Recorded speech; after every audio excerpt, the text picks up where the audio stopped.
तर अंतरिम बजेट देशासाठी चांगलं असेल असं म्हटलेलं आहे पंतप्रधान नरेंद्र मोदी यांनी। कॅबिनेट बैठकीमध्ये मोदींनी ही प्रतिक्रिया दिलेली आहे। महत्त्वाची बातमी आपण पाहताय। संसद भवनामध्ये अर्थसंकल्प सादर होण्यापूर्वी केंद्रीय मंत्रिमंडळानं या अंतरिम अर्थसंकल्पाला मंजुरी दिलेली आहे आणि अंतरिम बजेट हे देशासाठी चांगलं आहे असं पंतप्रधान नरेंद्र मोदी यांनी या कॅबिनेट बैठकीमध्ये म्हटलंय। या अंतरिम अर्थसंकल्पाकडे सर्व विभागामधल्या लोकांच्या नजरा लागलेल्या आहेत। शेती असो, उद्योग असो, शिक्षण असो, सर्वच क्षेत्रामध्ये तज्ञ जे आहेत त्यांचे अर्थसंकल्पाकडे लक्ष लागून राहिलेलं आहे। आज नेमकं सामान्यांच्या वाट्याला काय येतं हे पाहणं तितकंच महत्त्वाचं असेल।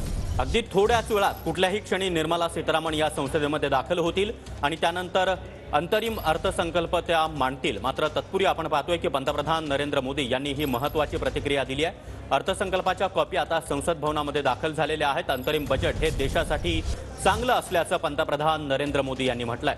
आणि काउंटडाऊन जे आहे ते आता सुरू झालेलं आहे आणि थेट 11 वाजता निर्मला सीतारामन या संसदेमध्ये येतील आणि अंतरिम अर्थसंकल्प सादर करतील। अवघा 1 मिनिट बाकी आहे। अगदी कुठल्याही क्षणी निर्मला सीतारामन या संसदेमध्ये दाखल होतील, त्यानंतर त्या अर्थसंकल्प सादर करतील। या अर्थसंकल्पातून सर्वसामान्य नागरिक, करदाता, उद्योग, व्यापार, महिला अशा सर्वच वर्गाला काय मिळतं हे पाहणं अत्यंत महत्त्वाचं आहे। काँग्रेसच्या नेत्या सोनिया गांधी सुद्धा आता संसद भवनामध्ये जे आहे ते दाखल झालेले आहेत। आता एक नेते जे आहेत ते या ठिकाणी पोहोचतात। सोनिया गांधी संसदेमध्ये पोहोचल्यात आणि संसद भवनामध्ये अगदी कुठल्याही क्षणी आता निर्मला सीतारामन या पोहोचतील आणि अंतरिम अर्थसंकल्प त्या सादर करतील। या अर्थसंकल्पातून काय मिळणार याकडे सर्वांच्याच नजरा लागल्या।